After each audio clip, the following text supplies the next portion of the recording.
जिंदगी का सफ़र है। ये कैसा सफ़र, कोई समझा नहीं, कोई जाना नहीं। श्रुति कान में हेडफोन लगाए आंखें बंद किए गाना सुनने में मग्न थी।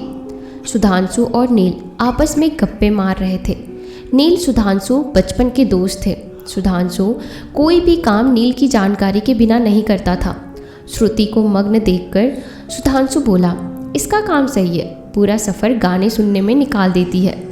सही है यार, वैसे भी अंधेरे में बाहर कुछ दिखाई तो दे नहीं रहा, सुनने दे उसे। सुधांशु के जरिए नील की मुलाकात श्रुति से हुई और दोनों जल्दी ही अच्छे दोस्त बन गए। श्रुति सुधांशु की बिजनेस पार्टनरशिप थी। अपने नए प्रोजेक्ट के सिलसिले में दोनों शहर से दूर कंचनपुर गांव के पास काली पहाड़ी की ज़मीन देखने आए तो दोनों नील को भी साथ ले आए थे। सुधांशु, हम बहुत लेट हो गए हैं, रात होने वाली है, क्यों ना हम लोग यहीं पास के गांव में रहने की जगह देख लेते हैं। क्यों श्रुति, तेरा क्या विचार है? नील ने पूछा। क्यों, तुझे भूतों से डर लग रहा है क्या? सुधांशु हंसकर बोला। हंसने की बात नहीं है सुधांशु, नील सही ही कह रहा है। हम जिस रास्ते से आए वो एकदम वीरान है, वहाँ आसपास कोई बस्ती भी नहीं है, ऊपर से चारों ओर घना जंगल। ऐसे में रात को कहीं गाड़ी खराब हो गई तो क्या करेंगे? हाँ सुधांशु, तू भले भूत प्रेत पर विश्वास ना करे, पर मैं तो करता हूँ। मैंने नाना जी के गांव जाते समय बचपन में एक बार ऐसा कुछ देखा कि दोबारा कभी भी वहाँ गया ही नहीं। मेरा ऐसा कोई अनुभव तो नहीं रहा है, पर फिर भी मैं इन सब बातों पर विश्वास करती हूँ। और अब रात भी होने आई है। तो श्रुति ने नील की बात का समर्थन किया। तो क्या हुआ, चिंता मत करो श्रुति, मैं तुम लोगों को यहाँ लाया हूँ तो सुरक्षित घर पहुँचाने की जिम्मेदारी भी मेरी है। हम दूसरे रास्ते से चलते हैं, अब चलें? सुधांशु ने कहा। सुधांशु, दूसरा कोई रास्ता नहीं है, मैंने पता कर लिया है। थोड़ी देर पहले सेवाराम कह रहा था कि शहर आने जाने का यही एक रास्ता है। नील बोला।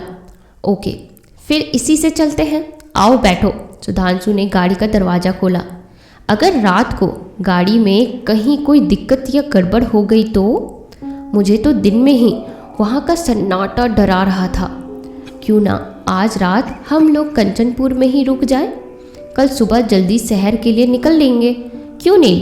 श्रुति बोली। हाँ यही ठीक रहेगा सुधांशु, नील बोला। यार तुम दोनों सच्ची बहुत डरपोक हो।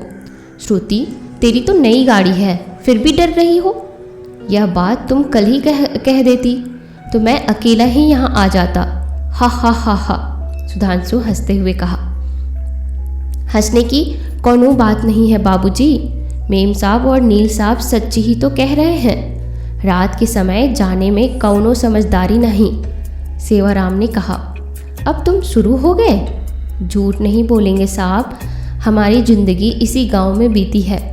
बचपन से बहुत कुछ सुने हैं इस जंगल में। साची कहत है हम साहब। वो रास्ता दिन के लिए ठीक है, वहाँ से रात को जाना ठीक नहीं। चलो तुम अपना काम करो, हम हमारा देख लेंगे। यह कहकर सुधांशु ड्राइविंग सीट पर बैठ गया। सच्ची कहत है साहब, रात को वहाँ से हम गांव वाले भी नहीं जाते। बात मान लियो, हम गांव में ही तोहार लोगन की सोवे की व्यवस्था करवाई देत है। भवरे उठत तुम औरे निकल लेना, सेवाराम बोला। नहीं, उसकी कोई ज़रूरत नहीं है सेवाराम। यार अभी तो सिर्फ 8 बजे हैं, हम लोग अभी निकलेंगे तो सुबह 3 बजे तक शहर पहुंच जाएंगे, सुधांशु बोला। सेवाराम की बातें सुनकर श्रुति और भी भयभीत हो रही थी कि क्या सुना उस रास्ते के बारे में, हमें बताओ सेवाराम।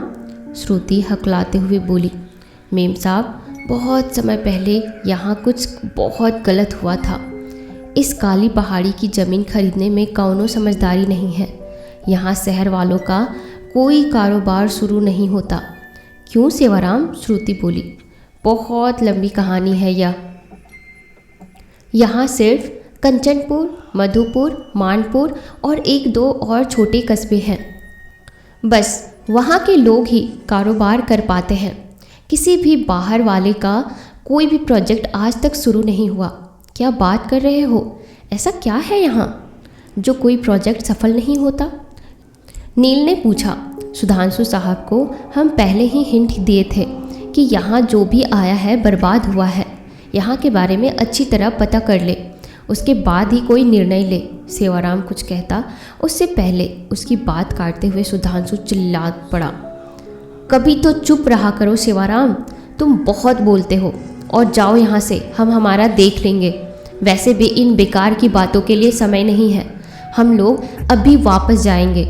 नहीं सुधांशु, हम सेवाराम की बातें इग्नोर नहीं कर सकते, नील और श्रुति बोले।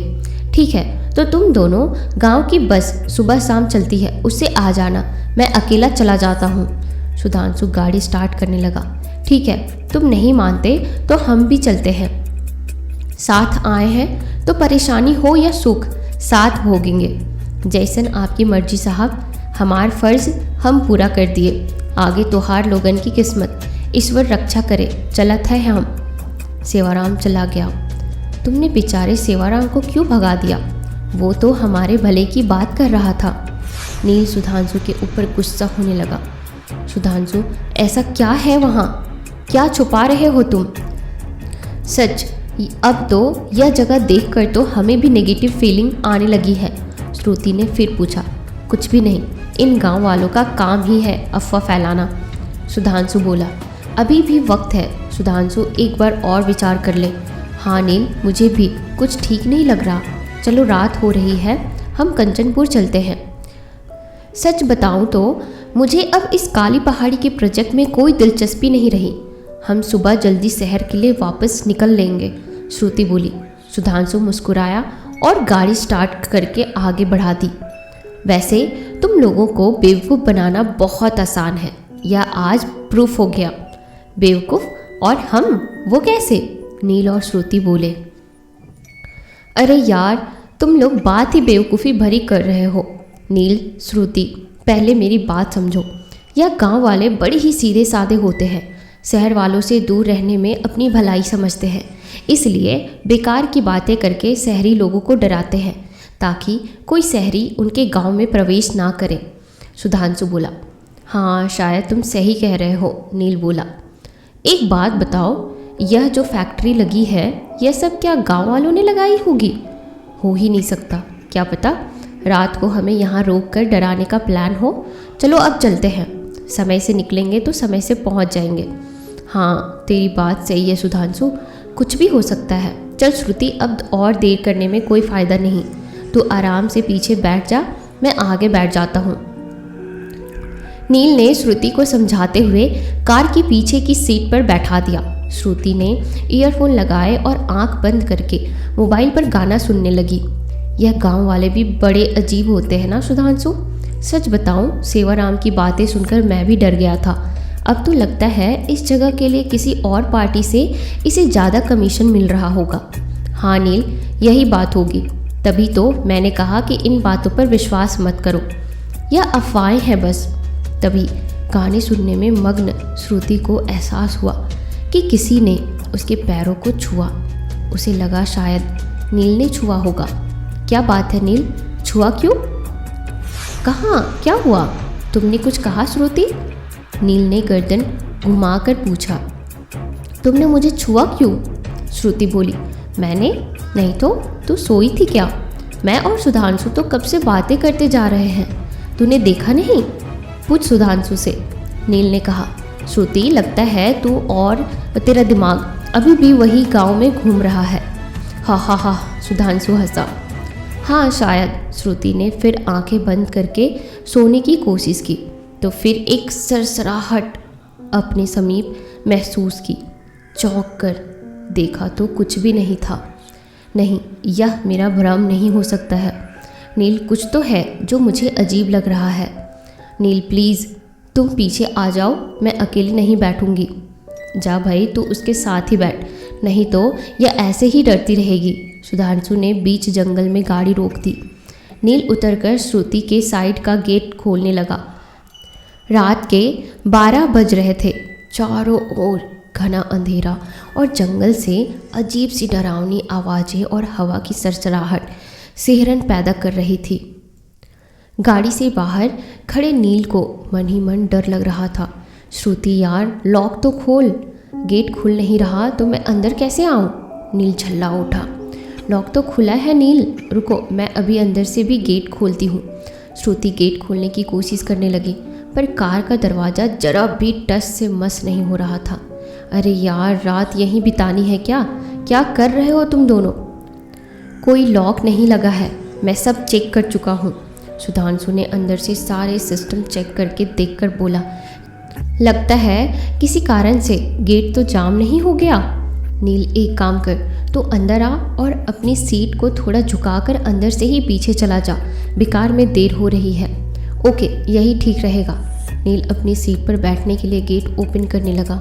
अरे यह क्या, अब यह भी नहीं खुल रहा सुधांशु, ऐसा कैसे हो सकता है? क्या?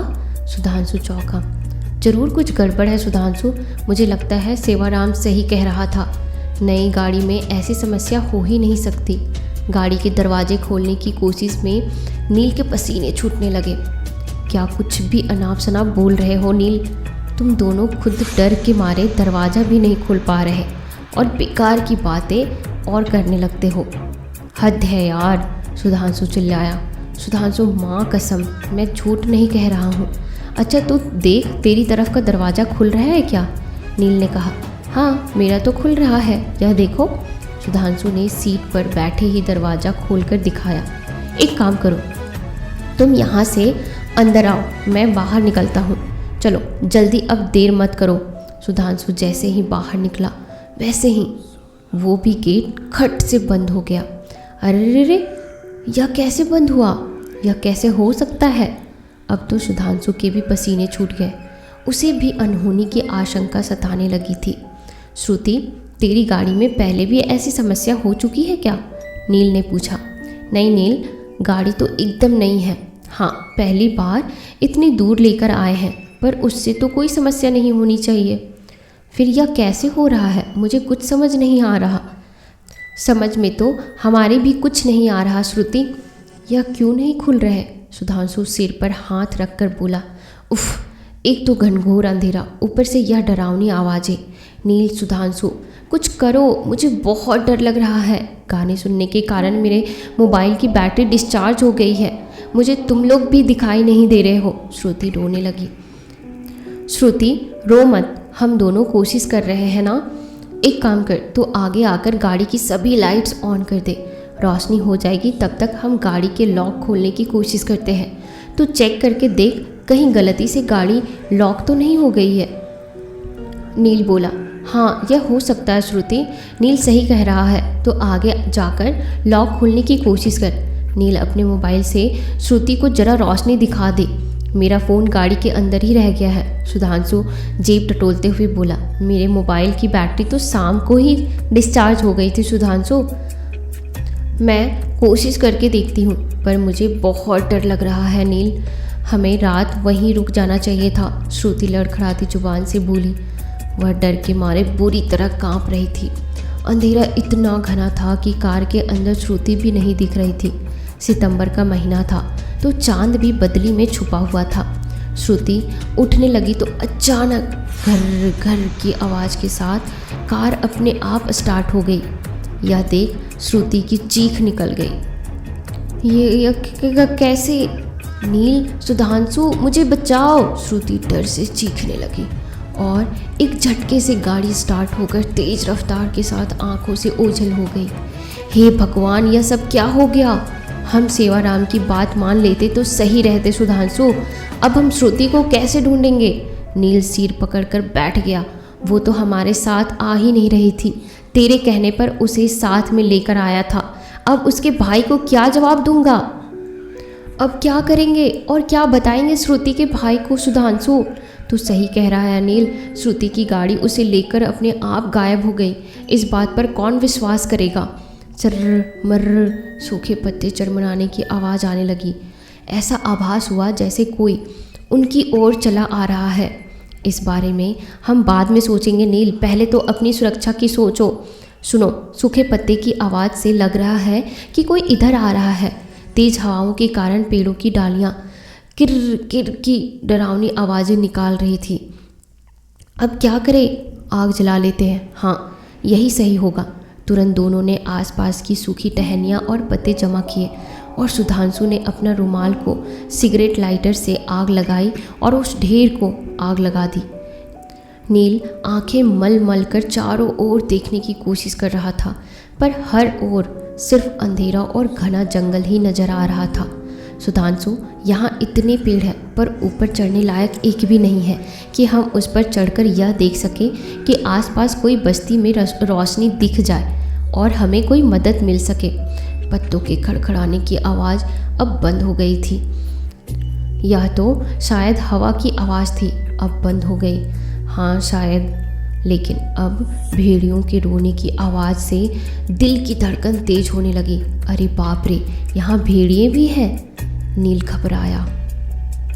डर मत, आग से कोई पास नहीं आएगा, बस इसे बुझने नहीं देना। इसके सहारे हमें रात यहीं बितानी है। अंधेरे में इधर उधर भटकने से कोई फ़ायदा नहीं नील। हम सुबह होते ही सबसे पहले गांव वालों की सहायता से श्रुति को ढूंढने की कोशिश करते हैं। कौन है वहाँ? तभी नील को कोई दौड़ता महसूस हुआ।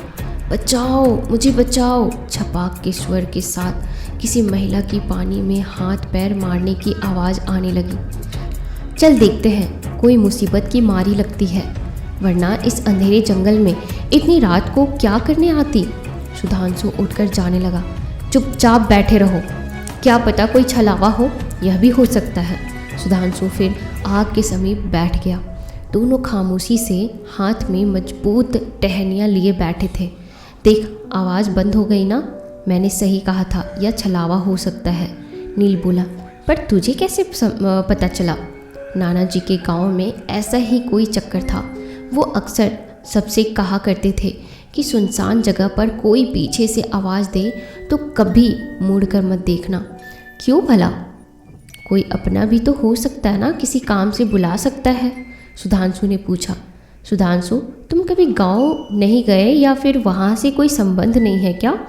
नाना जी कहते थे कि नेगेटिव एनर्जी किसी भी रूप और आवाज़ में धोखा दे सकती है, इसलिए यह ज़रूरी नहीं कि आवाज़ लगाने वाला अपना ही हो। क्या बात कर रहा है? मैं नहीं मानता। तेरे इस नहीं मानने के चक्कर में ही तो आज हम मुसीबत में घिर गए हैं। नील ने चारों ओर अग्नि का घेरा बना लिया था और बीच बीच में आग में सूखी टहनियाँ और पत्ते डालकर उसे बुझने से बचा रहा था। चिंता और डर से नींद आंखों से कहीं दूर थी। नील, मैंने नहीं सोचा था कि सच में भी ऐसा होता है। सेवाराम ने मुझे यह कहा था कि यह जगह शहर वालों के लिए ठीक नहीं, आप यहाँ प्रोजेक्ट लगाने का विचार छोड़ दो। पर यहाँ तो किसी नेगेटिव एनर्जी का चक्कर लगता है। तूने उसे बताने से पहले ही चुप करा दिया होगा। पहले भी डांट कर पूरी बात नहीं सुनी होगी। सुनता तो पूरी बात बताता, पर फिर भी तुझे विश्वास नहीं होता और यह सब होता ही है। नील बोला। तभी उन्हें कुछ बातें करते लोगों के आने का आभास हुआ। हाथों में टॉर्च दिखाई दे रही थी। चुप नील, वो देख, उधर लगता है उस औरत को ढूंढ रहे हैं। हम भी उनके साथ निकल लेते हैं। उन लोगों ने आग जलती देख ली शायद, इसीलिए हमारी मदद को आ रहे हैं। सुधांशु, अभी भी रात ढली नहीं, यह भी कोई छलावा हो सकता है। याद नहीं सेवाराम ने क्या कहा था? गांव वाले शाम के बाद इधर नहीं आते। नील ने कहा। एक बुजुर्ग और उसके साथ शायद उसका बेटा था। तुम लोग यहाँ क्या कर रहे हो? शहरी लोग लगते हो तुम लोग। तुम लोगों को किसी ने बताया नहीं कि रात में यहाँ आना मना है? बुजुर्ग ने कहा। वो हम यहाँ। सुधांशु कुछ कहता उससे पहले नील ने पूछा। आप पहले बताओ कि यहाँ कोई खतरा है तो आप यहाँ क्या कर रहे हो? मेरा नाम दीना और राजू मेरा बेटा है। हम अपनी बहू को ढूंढने आए हैं। आपने देखा उसे? वो झगड़ा करके इधर ही भागी थी। बुजुर्ग बोला। नहीं, हमने तो नहीं देखा। नील कुछ और बोलता उससे पहले सुधांशु बोल उठा। हाँ, इधर से किसी औरत की आवाज़ आई थी, जैसे वो पानी में कूदी हो। बाबू चलो हमारे साथ, हमें बताओ किधर से आवाज़ आ रही थी, कहीं गुस्से में वो कुछ कर न बैठे। राजू बोला। हम यहाँ से कहीं नहीं जा रहे, आप लोग यहीं के रहने वाले हो तो आपको यहाँ का चप्पा चप्पा पता होगा, फिर हमारे मार्गदर्शन की क्या ज़रूरत है। उधर से आवाज़ आई थी तो जाकर देख ले, नील ने कहा। कैसी बात कर रहे हो नील, हमारी मदद से इनकी बहू मिल जाए तो अच्छा है ना। चलिए मैं चलता हूँ आपके साथ। सुधांशु उठा और खड़ा हो गया। नहीं सुधांशु, हम कोई रिस्क नहीं ले सकते, तू नहीं जाएगा। नील ने गौर किया कि वो दोनों इस तरह खड़े थे कि आग का धुआं भी उन्हें टच न करे। तू डर के मारे पागलपन की बातें कर रहा है नील, कुछ नहीं होगा, मैं अभी आया। उससे पहले वो उठकर घेरे से बाहर निकलता, नील ने जलती हुई एक टहनी उठाई और बाप बेटे के ऊपर फेंक दी। नील सही था, वो कोई छलावा ही था। ओह माय गॉड, यह तो गायब हो गए। कहा ना मैंने, इस समय बस हनुमान चालीसा का पाठ करो और कोई चारा नहीं है हमारे पास सुधांशु। सुबह होते ही कंचनपुर जाएंगे और उनकी मदद से श्रुति को ढूंढने की कोशिश करेंगे। हाँ तू सही कह रहा है, सुधांशु डरते हुए बोला। रह रहकर सन्नाटे को चीरती आवाज़ों के बीच अचानक सुधांशु उठकर बाहर जाने लगा। तू कहाँ चला? बस आया यार, इमरजेंसी है। सुबह पता नहीं कब होगी, हम काफ़ी समय से निकले हुए हैं। नहीं, यह गलती मत करना सुधांशु, लेने के देने पड़ जाएंगे। तो क्या करूँ यार, इतना भी नहीं डरा जाता। वैसे भी अभी कोई हलचल नहीं, लगता है सुबह होने वाली है। नहीं, जहाँ तक मेरा अंदाज है 2 या 2:30 बज रहे होंगे। 1-2 घंटे रुक जा, 4 बजे के बाद कोई डर नहीं। सॉरी, नहीं रुक सकता। सुधांशु चला गया। सुधांशु यार तू भी, नील रोकता रह गया। हे बजरंगबली रक्षा करना, जय हनुमान ज्ञान गुण सागर जय कपीस। नील जोर जोर से हनुमान चालीसा गाने लगा। तभी सुधांशु के चीखने की आवाज़ सुनाई दी। नील बचाओ मुझे, बचाओ जल्दी, मैं नीचे गिरा जा रहा हूँ। सुधांशु अब क्या करूँ? मैं बाहर निकला और मेरे साथ भी कुछ। लगता है आज हम तीनों की कहानी इसी जंगल में खो जाएगी। नील ने हाथ में पकड़ी मोटी टहनी में अपनी जैकेट को अच्छी तरह बांधा और उसे जलाकर सुधांशु की ओर भागा। मैं आ रहा हूँ। सुधांशु अचानक उसका पैर फिसला। उसने बहुत संभलने की कोशिश की, पर फिर भी काफ़ी दूर तक सरकने के बाद वो किसी चीज़ से टकराकर रुक गया। उसकी कोहनी छिल गई, पर उसने जलती हुई टहनी नहीं छोड़ी। यह रोशनी में गौर से देखा तो चौंक गया। हमारी गाड़ी? श्रुति कहाँ है तू? रोशनी पर्याप्त नहीं थी, कार के अंदर दिखाई नहीं दे रहा था। नील, सुधांशु चिल्लाया। आग कहीं बुझ न जाए, पहले सुधांशु को देखूं, फिर श्रुति को ढूंढता हूँ। आया सुधांशु। नील आवाज़ की दिशा में भागा। सुधांशु एक पेड़ की जड़ें पकड़े लटका हुआ था। तो इधर कैसे गिरा? पता नहीं यार, ऐसा लगा जैसे किसी ने मुझे जोर से धक्का दिया। कौन था? अंधेरे के कारण मुझे कुछ दिखाई नहीं दिया। वह तो यह जड़ें पकड़ में आ गई और मैं हनुमान जी का नाम लेते हुए तुझे बुलाने लगा। हाथ दे अपना। नील की मदद से सुधांशु बाहर आ गया। उफ यार, पहले पता होता यहाँ इतनी गड़बड़ है तो मैं कभी इस प्रोजेक्ट के बारे में नहीं सोचता। वह ज़मीन में बैठकर हाँफने लगा। तेरा सिगरेट लाइटर कहाँ है सुधांशु? मेरी जेब में। क्यों? यह अब ज़्यादा देर नहीं चलने वाली। हमें एक और मजबूत लकड़ी ढूंढकर मसाल बनानी होगी। हमारी कार भी मिल गई। चल श्रुति को ढूंढते हैं। कार कहाँ है? तू चल मेरे साथ। नील सुधांशु का हाथ पकड़े उस तरफ दौड़ा जहाँ कार देखी थी। लाइटर जला सुधांशु, यह आग बस बुझने ही वाली है। नहीं बुझेगी, मुझे लकड़ी मिल गई। यह देखो, ओह यह गिली है। रुक तू, यह पकड़ जरा। नील ने अपनी शर्ट उतारकर उसके सिरे पर अच्छी तरह बांधकर आग लगा दी। वाह नील, तुझे बहुत आइडिया है। मेरे जैसा इंसान तो कब का मर चुका होता। हाँ चल अब श्रुति को ढूंढते हैं। नील सुधांशु को लेकर कार तक पहुंच गया। यह रही हमारी गाड़ी। यह तो बिल्कुल सही सलामत है नील। भगवान करे श्रुति भी ठीक ठाक हो। सुधांशु ने आगे बढ़कर गेट खोलने की कोशिश की तो वो आराम से खुल गया। लो, दरवाज़ा भी आराम से खुल गया। गाड़ी की लाइट चालू करके देखो कि अंदर श्रुति है भी या नहीं। श्रुति! नील श्रुति गाड़ी में नहीं है। क्या? ऐसा कैसे हो सकता है? श्रुति कहाँ हो तुम? नील ने आवाज़ लगाई। सुधांशु ने कार से अपना मोबाइल निकालकर समय देखा। नील 3 बजने वाले हैं। नील ने और कोई जवाब ना देकर वो सूखे पत्ते चुपचाप जमा करके आग जलाने लगा। क्या हुआ तुम? मौन क्यों है? सुधांशु ने पूछा। मौन नहीं यार, अब यह टहनी बुझने वाली थी तो पहले आग की व्यवस्था कर रहा था। तू टहनी अच्छे से पकड़े रहना, आग से नेगेटिव एनर्जी दूर रहती है। ओके, सुधांशु बोला। मोबाइल दिखा। नील ने सुधांशु के मोबाइल की टॉर्च जलाकर गाड़ी की सीट के आसपास अच्छी तरह देखा। श्रुति गाड़ी में तो नहीं है, कहाँ जा सकती है वह? डिक्की देख नील, शायद डरकर उसमें छुप गई हो। हाँ, हो सकता है। नील ने डिक्की खोली तो श्रुति उसमें बेहोश पड़ी थी। श्रुति, आंखें खोल श्रुति! इसे तो होश ही नहीं आ रहा है, अब क्या करे? पानी नील, गाड़ी में पानी की बोतल है। सुधांशु ने तुरंत पानी की बोतल निकाली। नील ने श्रुति के मुंह पर पानी के छींटे मारना शुरू कर दिया।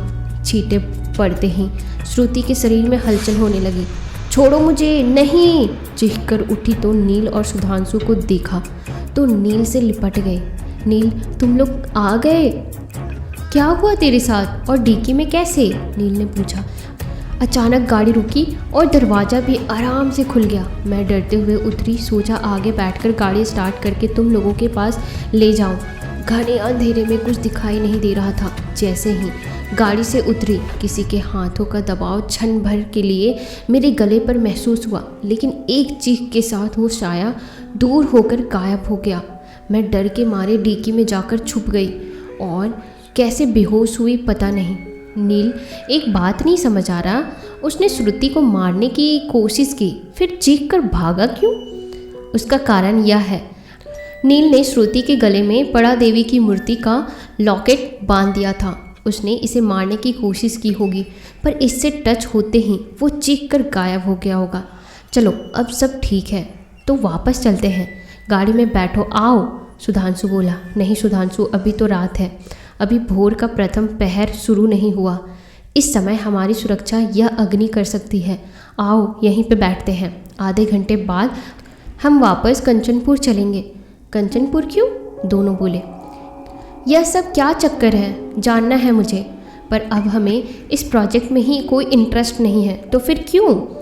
कोई असमय मृत्यु को प्राप्त व्यक्ति या कोई ऐसा व्यक्ति जिसके मरने का कारण तो पता है, पर उसका विधिवत अंतिम संस्कार ना होने से वो इस तरह अपना बदला लेने की कोशिश करती है और समय के साथ नेगेटिव एनर्जी बलवान होती जाती है। हमें यह कारण पता करके इस काम को अंजाम देना होगा।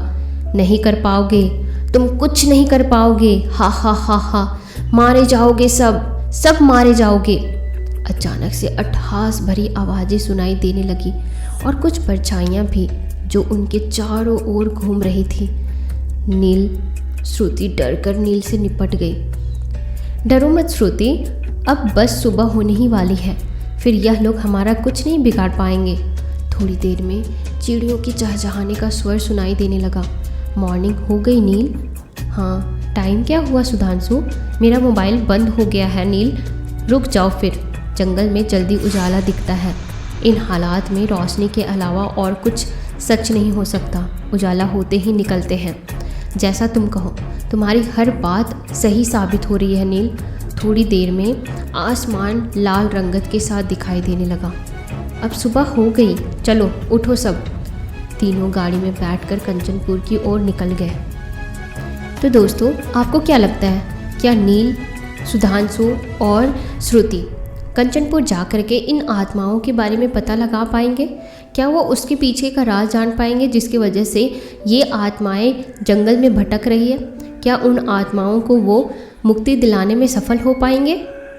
आपकी क्या राय है इस बारे में? मुझे कमेंट सेक्शन में ज़रूर बताना और इन सभी सवालों का जवाब जानने के लिए इस कहानी का पार्ट 2 ज़रूर देखना। तो मिलते हैं नेक्स्ट पार्ट में। तब तक के लिए आप अपना ख्याल रखो और इस कहानी का पार्ट 2 आप तभी देख सकते हो जब आप इस चैनल को अभी सब्सक्राइब करोगे। तो जल्दी से आप मेरे चैनल को सब्सक्राइब कर लो ताकि आप इस कहानी का पार्ट 2 सुन सको और अगर आपके पास भी खुद की कोई हॉरर कहानी है या भूतिया कहानी है तो आप मुझे इंस्टाग्राम पे शेयर कर सकते हो। मेरी इंस्टाग्राम की आईडी है digitaldiव्या001। तो आप मुझे इंस्टाग्राम पे रीच करो, वहाँ पे स्टोरी शेयर करो, मैं आपकी कहानी को आवाज़ ज़रूर दूँगी। राहुल जेल की सलाखों के पीछे 4 साल से कैदी बनकर रह रहा था, लेकिन उसका कसूर क्या था? आज उसकी सुनवाई होनी थी। इसीलिए राहुल कोर्ट रूम में 4 हवलदारों और एक पुलिस वाले के साथ जा रहा था। इसी बीच राहुल कुछ सोच रहा था और अपने आप को कोस रहा था कि काश मैंने ऐसा ना किया होता। पर राहुल ऐसा क्या सोच रहा था और वह अपने आप को क्यों कोस रहा था, इसके बारे में आज हम जानेंगे। तो चलिए शुरू करते हैं इस कहानी को। राहुल जज के सामने खड़ा है। राहुल की तरफ राहुल का बचाव करते हुए वकील जज साहब से कहते हैं कि जिस वक्त यह हादसा हुआ था राहुल वहां नहीं था, परंतु इसके विपरीत दूसरा वकील बार बार जज के सामने यही चिल्ला रहा था कि इन सब कारनामों और गलत कामों के बीच राहुल का पूरा हाथ है। तभी जज साहब दोनों वकील से इस मामले के बारे में जानने के लिए चिल्ला पड़ते हैं कि आखिरकार मामला क्या है। पूरी कहानी राहुल के मुंह से सुनी जाए तभी कुछ फैसला आगे बढ़ सकता है। तब राहुल अपनी पूरी कहानी जज साहब के सामने रखता है। राहुल बताता है कि आज से 4 साल पहले मैं और मेरे 3 दोस्त पिकनिक मनाने के लिए शिमला गए हुए थे। वहाँ की हरी भरी वादियाँ मेरे को और मेरे दोस्तों को बहुत लुभा रही थी। हम चारों लोग बड़े ही खुश थे और पूरी तरह से एंजॉय कर रहे थे। मेरे तीनों दोस्तों में से एक का नाम दीपक और दूसरे का नाम सोनू और तीसरे का नाम राजेंद्र था। हम चारों लोग शिमला के एक खूबसूरत होटल में रुके हुए थे। हमने अपना सारा सामान उस होटल में रख रखा था और 3 दिन की पिकनिक मनाने के उद्देश्य से वहाँ पर रुके हुए थे। अभी हमारा पहला ही दिन था। उस होटल में हमारा सामान रखा हुआ था और हम पहले ही दिन शिमला की हसीन वादियों को देखने के लिए निकल पड़े थे। वहाँ की झीलें और वहाँ के हरे भरे पेड़ पौधों और पहाड़ हमें बहुत लुभा रहे थे। छोटे छोटे घर और वहाँ के लोग हमें बहुत अच्छे लग रहे थे। हम लोग घूमते घूमते एक ऐसे घर के पास पहुँचे जहाँ पर हम अपने आप को रोक नहीं पाए और उस घर में थोड़ी देर के लिए रुक गए। इसी बीच वहाँ पर बर्फ़बारी होने लगी। अब तो जाने के लिए हमारा इरादा पूरा बिगड़ गया था। बर्फ़बारी काफ़ी देर तक होती रही। तभी मेरी नज़र उस घर में काम करने वाली एक लड़की पे पड़ी जो बहुत खूबसूरत थी। मैं उस लड़की को एकटक घूर घूर के देखा ही जा रहा था। तभी दीपक मेरी तरफ देखकर बोलता है कि अबे राहुल, तो उधर क्या देख रहा है? इधर देख, कितनी सुंदर बर्फ़बारी हो रही है। ऐसी बर्फ़बारी हमारे यहाँ नहीं होती है। मैं तो पहली बार बर्फ़ गिरते हुए देख रहा हूँ। लेकिन दीपक ने मेरी तरफ देखकर फिर से जवाब दिया, राहुल तुझे हो क्या गया है? तो उधर देख क्या रहा है? आखिर मैं भी तो देखूं। तभी दीपक वह भी उसी लड़की की तरफ देखने लगा। इधर सोनू और राजेंद्र भी हम दोनों को इस तरह से देखते हुए चौंक गए थे। खैर, इतने में ही 2 घंटे के अंदर बर्फ़ गिरना बंद हो गई थी। अब हम चारों लोग अपने होटल की तरफ बढ़ने लगे थे। तो दोस्तों, राहुल अपने आप को क्यों कोस रहा था? आपको क्या लगता है? कमेंट सेक्शन में ज़रूर बताना और इसे जानने के लिए कहानी को पूरा अंत तक ज़रूर सुनना। हम लोग अपने होटल आ गए, पर मेरा मन अभी भी उस खूबसूरत लड़की की तरफ आकर्षित हो रहा था। मैं मन ही मन सोच रहा था कि काश मैं उसके पास जाकर अपने प्यार का इजहार कर सकूं। पर मेरे तीनों दोस्तों के दिमाग में क्या चल रहा था, इसके बारे में मुझे कोई खबर नहीं थी। दूसरी रात को हम सब अपने होटल में खाना खाकर सोने चले गए। तकरीबन रात का 1 बजा होगा। मैं भी गहरी नींद में सो रहा था और इधर मेरे तीनों दोस्त भी गहरी नींद में सो रहे थे। इस तरह से हम चारों ने वहाँ पर पिकनिक का पूरा मज़ा किया और फिर लौटकर अपने गांव आ गए। लेकिन असली कहानी तो अब शुरू होती है। मेरा मन शिमला से वापस आने का बिल्कुल भी नहीं था। मैं बार बार और हर बार इस लड़की के बारे में ही सोच रहा था। लेकिन अपने गांव आने के बाद पता नहीं कैसे मेरे तीनों दोस्तों के साथ अजीब अजीब घटनाएं होने लगी। सबसे पहले दीपक को वह लड़की रोज रात को दिखाई देती थी। एक दिन दीपक कहीं जा रहा था, तभी अचानक ऐसा लगा कि पीछे से राजेंद्र ने उसे आवाज़ दी है। वह जैसे ही पीछे पलटकर देखता है, उसे पीछे कोई भी नज़र नहीं आता है। दीपक ने मुझे बताया कि वह लड़की रोज़ मेरे सपने में आती है, जिसे मैं देखता हूँ कि उस लड़की को 6 हिस्सों में काटा गया है, जिसमें से उसके 2 हाथ अलग है, गर्दन अलग है, दोनों पैर अलग है। परंतु दीपक के बताने का तरीका ऐसा लग रहा था जैसे वह कुछ छुपा रहा है। दीपक बहुत डरा डरा सा रहने लगा, लेकिन वह क्या छुपा रहा था यह मुझे नहीं पता चला। दूसरे ही दिन मुझे पता चला कि दीपक की पंखे से लटक कर मौत हो गई है। मैं इस बात से अनजान था कि आखिरकार दीपक को वह लड़की इस तरह से क्यों दिखाई पड़ रही है। दीपक को मरे हुए अभी 1 हफ्ता ही हुआ था कि मेरे दूसरे दोस्त राजेंद्र के ऊपर भी ऐसी ही घटनाएं घटित होने लगी। राजेंद्र ने देखा कि उसके घर के सामने एक चिता जल रही है और उसी चिता में से लपटें बहुत ऊंची ऊंची उठ रही है। राजेंद्र यह देखकर चौंक जाता है। वह तुरंत उस चिता की तरफ भागता है, लेकिन बहुत देर हो चुकी होती है। वह तुरंत मुझे फ़ोन करता है। मैं उसके घर जाता हूँ तो देखता हूँ कि वहाँ पर तो कुछ भी नहीं है। तभी गजेंद्र को वही लड़की नज़र आती है। उसका सर कटा हुआ है। तभी मुझे कुछ होने लगता है। ऐसा लगता है जैसे कोई आत्मा मेरे अंदर घुस गई है। मैं पास में पड़ी हुई कुल्हाड़ी उठाता हूँ और राजेंद्र के 6 टुकड़े कर देता हूँ।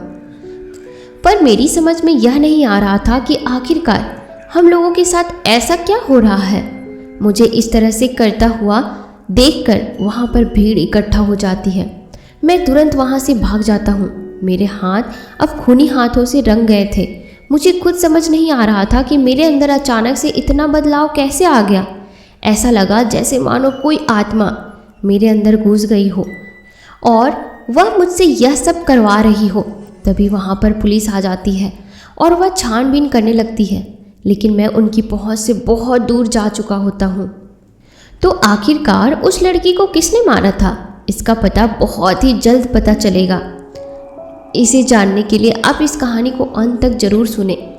इधर मेरे दोनों दोस्तों की मौत हो चुकी थी, इसीलिए मैं घबराता हुआ सोनू के पास जाता हूँ और सोनू को सारी बात बताता हूँ। सोनू पहले तो हड़बड़ाहट में अपने कपड़े पैक करके कहीं जाने की योजना बना रहा था। जैसे ही मैं उसके पास पहुँचा तो उसके पैर थर थर काँपने लगे। तो मैंने उससे पूछा कि सोनू तुझे ऐसा क्या हुआ है, तू इतना डर क्यों रहा है। तब सोनू बताता है कि आज रात मैंने उस लड़की को अपने सपने में देखा था और वह मेरे को बोल रही थी कि जिस तरह से मैंने दोनों दोस्तों को मारा है, इस तरह से तुम भी नहीं बचोगे। आखिर माजरा क्या था, मैंने सोनू से पूछने की पूरी ताकत लगा दी। तब ऐसे में सोनू डरता हुआ मुझे सारी कहानी बताता है कि जिस रात हम लोग अपने होटल में आए थे, तकरीबन रात का 1 बजा था। तुम गहरी नींद में सो रहे थे। तब हम तीनों यानी राजेंद्र, मैं और दीपक उस लड़की के घर जाते हैं और उस लड़की के साथ जोर ज़बरदस्ती करते हैं, क्योंकि वो लड़की बहुत खूबसूरत थी। उसकी खूबसूरती को देखकर हमसे रहा नहीं गया, इसीलिए हम तीनों ने तुमको बिना बताए उस लड़की के पास जाने का विचार बना लिया और हमने बारी बारी से लड़की के साथ बहुत गलत किया, जिसकी वजह से उस लड़की की वहीं पर मौत हो गई। और यह देखकर हम लोग बहुत डर गए और घबरा भी गए कि कहीं कोई हमको देख ना ले।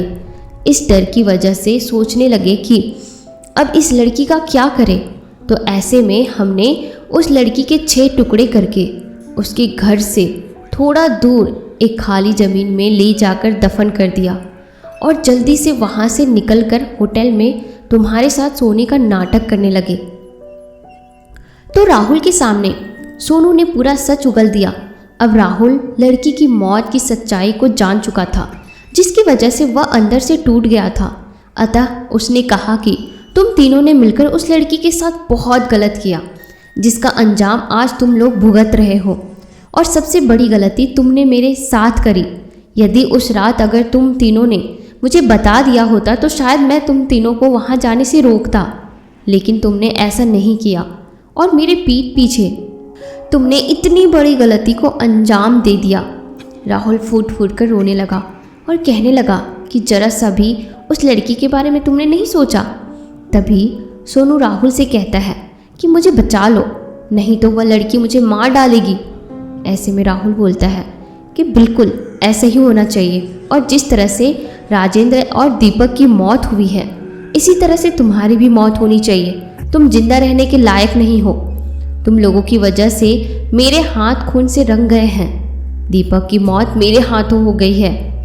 तभी सोनू राहुल को मारने के लिए आगे बढ़ता है कि तभी अचानक लड़की की आत्मा सोनू को उसी आरी से काट देती है जिस आरी से उस लड़की को मारा गया था। तो इस तरह से जज साहब ने राहुल के मुख से इस कहानी को सुना और यह निर्णय लिया कि इसमें राहुल की कोई गलती नहीं है। राहुल बेकसूर है क्योंकि उसने अपने दोस्तों को जानबूझकर नहीं मारा है। अतः इस तरह से राहुल निर्दोष साबित हो जाता है। और वैसे भी राहुल अपने हिस्से के 4 साल की सज़ा पहले ही काट चुका था, जिसकी वजह से राहुल को जेल से रिहा कर दिया जाता है। उसके बाद राहुल उस लड़की की आत्मा को शांति दिलाने के लिए राहुल उसी जगह पर जाता है और उसकी अस्थियों को ज़मीन से निकालकर चिता पर दफन कर देता है। तो दोस्तों, आपको यह कहानी कैसी लगी मुझे कमेंट सेक्शन में ज़रूर बताना, और अगर आप मेरे चैनल पर न्यू हो तो अभी आप मेरे चैनल को सब्सक्राइब कर लो।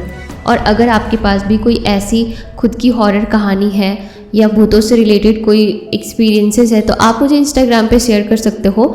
मेरी इंस्टाग्राम की आईडी है digitaldiव्या001। आप मुझे इंस्टाग्राम पे शेयर करो, मैं आपकी कहानी को आवाज़ ज़रूर दूंगी।